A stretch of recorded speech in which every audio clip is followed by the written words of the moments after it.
Jadi pemain industri plastik khususnya kita tidak tepat langkah ini diterapkan sekarang karena kita sekarang sedang tahapan untuk recovery dari masa pandemi ini. Jadi kalau memang ini mau diterapkan, kelihatannya waktu dan besarannya juga tidak tepat karena ini tidak akan memperlambat pemulihan industri di saat pandemi ini. Baik, Pak Misbakun, untuk menanggapi dari Pak Fajar sendiri ini bagaimana kalau dari pemerintah melihatnya? Karena memang di masa pandemi, masih pandemi begitu ya, pemerintah menerapkan cukai dari plastik. Nah ini menurut Anda seperti apa?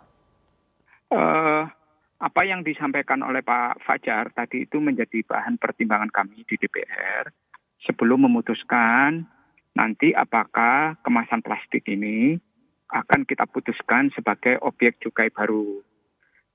Di dalam pembahasan undang-undang yang di dalamnya ada RUU KUP yang di dalamnya ada mengenai objek cukai.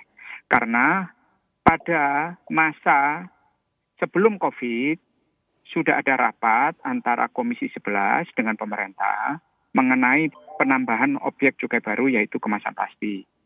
Nah, ini perlu kita menjadikan perhatian. Ini sebenarnya bukan semata-mata pemerintah ingin menggali penerimaan pajak, tidak.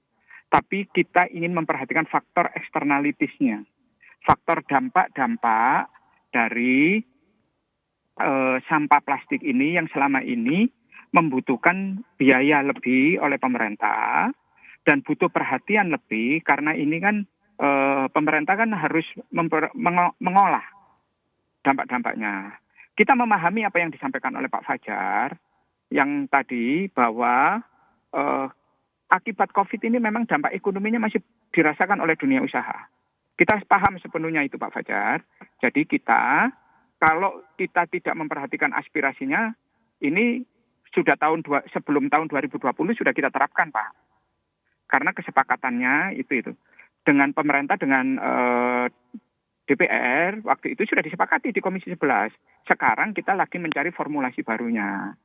Nah, kita mau kenakan di mana? Di hulu atau di hilir. Kita tahu kemasan plastik ini banyak digunakan hampir oleh seluruh kegiatan industri dan itu akan nanti kalau dikenakan cukai itu akan selalu berdampak terhadap kenaikan harga. Karena faktor itu.